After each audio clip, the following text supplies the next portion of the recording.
Simula bata pa po ako, maliit pa po ako, kilala ko na po talaga si Daddy Manny Pacquiao po. Bata pa lang po, kinakwento na po ng mama ko na papa mo yan, daddy mo yan.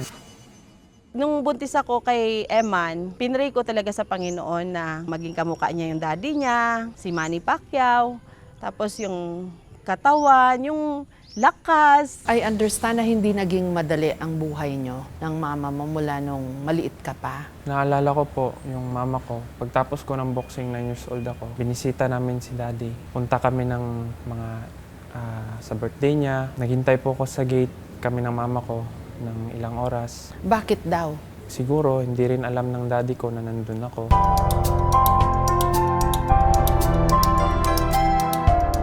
Ang kwento po sa akin ng mama ko nung una, kita po sila ni daddy sa workplace niya doon sa Manila. Waitress po siya doon eh. Tapos nagkataon po na dumating doon si daddy. Tapos nagkakilala po sila. Yun, nagka-developan. Ganun. Ako na po yung bunga. Kasi simula bata pa po ako, kilala ko na po talaga si Daddy Manny Pacquiao po. Anong pakiramdam na pinapapanood mo siya, tapos alam mo, siya yun, tatay ko yan. Siyempre, sobrang saya ko po na bubusog po yung puso ko. Sabi ko, ay, thank you Lord sa lahat ng pwede kong maging ama, siya pa talaga. Lagi ko pong pinagmamayabang sa classmate ko na, uy, tignan nyo. Si Daddy Manny Pacquiao, yung tatay ko. Daddy ko yan. O, daddy ganun. ko yan. Kaso binubuli ka rin. Mahirap rin po. Kumbaga may benefits po as a Pacquiao, meron rin pong Disadvantage. disadvantage. Oh. Bakit ka raw nila binubuli? Kasi anak po daw ako ni Pacquiao. Tapos minsan sabihin nila na, tara, suntukan tayo. Tapos paglabas ko ng gate, nabugbugin na nila ako. Eh, ang daddy mo, anong kwento niya sa'yo? Nagtatanong ka ba, ba't di kayo magkasama? Nung maliit pa po ako, naintindihan ko na kaagad yung sitwasyon. Maaga po akong na-matured sa mga nangyari po sa buhay ko. Naintindihan ko po na meron rin po siyang sariling pamilya, kaya hindi na po ako masyado nagtatanong bakit.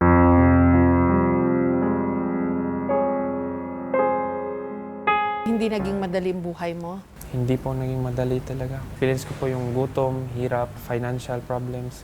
Pasensya ka na ha, hindi ka sinuportahan ng daddy mo nung bata ka pa. Sinusuportahan naman po from time to time, binibigyan po. Pero hindi naman po talaga as in araw-araw.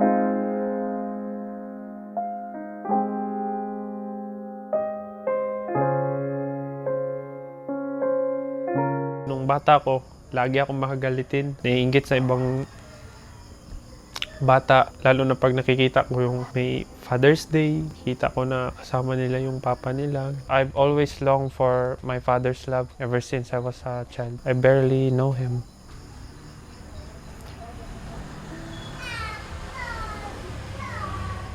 Yun. Na sana, Lord, makasama ko man lang siya kahit buong araw o kahit saglit lang, ganun. Yung bata pa ako. Ganun.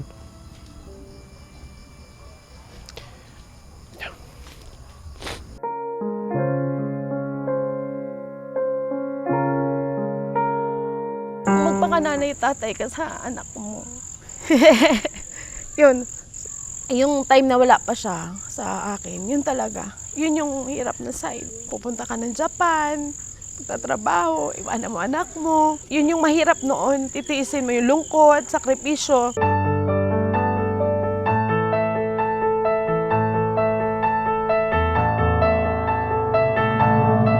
Nung tumawag si mama galing Japan, tinanong niya po kung maayos lang po ba kami. Hindi niya alam po. Halos wala na po kami makain. Minsan po, uuwi po siya ng lasing. Bubugbugin niya po kami. 12 years old ako. Kinuha kami ng mama ko doon.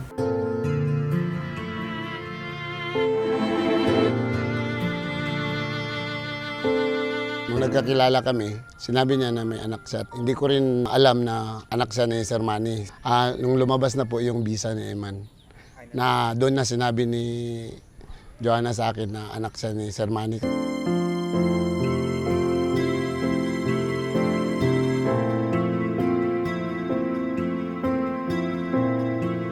Napunta po ako ng Japan nung 12 years old po ako. Doon po ako nag-aral ng Japanese for 5 years po.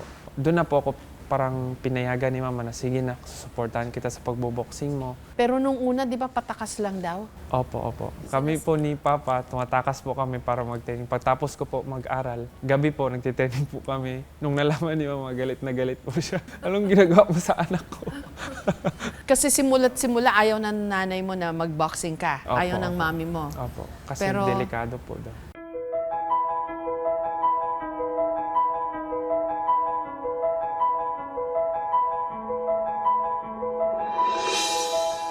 Nahulog yung loob ko sa mga bata kasi makukulit saka mababait naman sila. Yung pagmamahal ko nga sa kanya, sabi ko sa kanya, anak, kahit buhay ko, ibibigay ko. Mapaayos lang ang buhay mo. Mahirap lumaki na walang ama. Pinangalan ka nga kay Manny, di ba? Emmanuel. Tapos Eman lang yung naging palayaw mo. Opo, Kamukha nga kayo, no? salamat. Pero ang una mong ginamit na apelido, Bacosa. Bakit? Kasi yun po yung time na hindi pa po ko na-acknowledge ng daddy ko. Yung 2022, Pagkagaling nyo sa Japan? bumisita kami kay daddy. Pinapasok po kami, tapos niyakap po ako ng daddy ko ng mahigpit. Anak, miss kita. Tagal kita hindi nakita.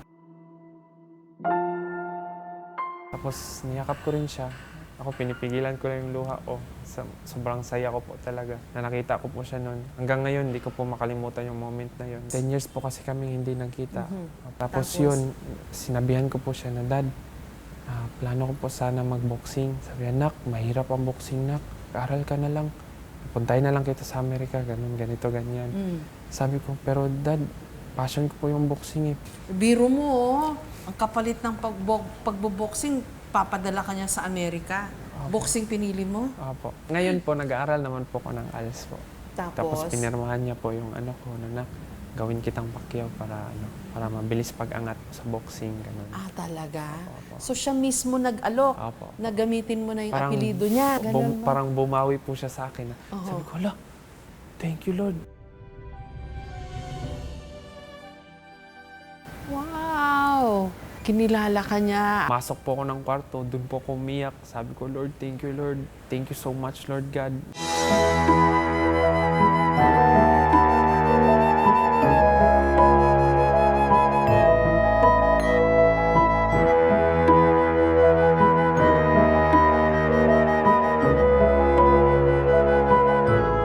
As in, binibigyan ka niya ng pera para sa training mo, gano'n? Opo. Bumabawi naman po siya para maabot ko yung pangarap ko. Nung nag-boxing na ako, binigyan po ako ng pera. Dahil sa boxing, mas naging close kami. Nakabawi naman po siya. Nagkausap na ba kayo ng masinsinan Opo, tungkol heart dito? to heart po. Humingi na rin po siya ng tawad sa akin. Pinatawad ko rin naman po siya. Saka sabi ko po sa kanya na, Dad, naintindihan ko lang po sitwasyon niyo. Ang importante lang sa akin na makasama kayo. Sinusuportahan niya na po ako sa pangarap ko sa pagboboxing ko. Kaya yun po, na-appreciate ko po siya.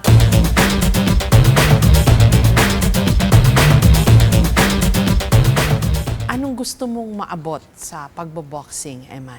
Siyempre, unang-una, gusto ko rin maging world champion kagaya ng daddy ko. Kung hindi man maging 8 division, maging undisputed champion. Ano bang pakiramdam pag nagboboxing? Masaya po ko, thankful po ko na nabigyan ako ng ganitong klaseng opportunity ng Panginoon. Tsaka tuwing nagboboxing po ko, inaalala ko lang yung mga nakaraan ko para solid po yung pagipaglaban ko. Nambubugbog ka pero bubugbugin ka rin ng kalaban mo. Paano maging masaya yon? Pag nanalo ka, mararamdaman mo talaga na may kwenta ka.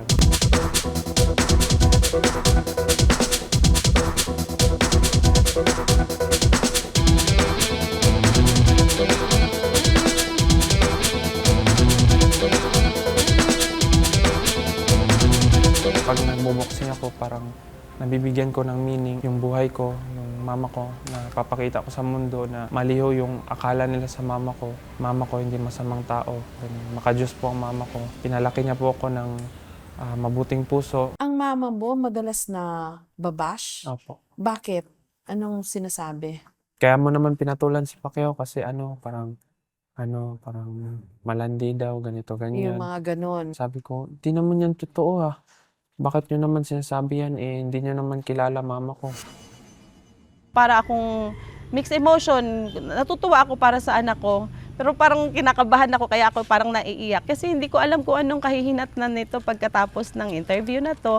Pero ako naman, I am still hoping for the best na para ito sa kabutihan ng anak ko, yung interview na ito. Lalo na po kila Sir Manny, kila Ma'am Jinky. Ayoko na pong magka-issue kasi minsan yung mga tao kahit na dapat walang issue, pinag-aaway-away na nila. Intention ko talaga is para sa anak ko, yung para sa kabutihan niya. At saka kasi siguro po sir, tungkol sa past, naka-move on na po ako. Sa mama mo, Eman, may gusto ka bang sabihin? Ma, maraming salamat ma sa pagpalaki sa akin. Mahal na mahal po kita. Proud na proud po ako na maging anak niyo po.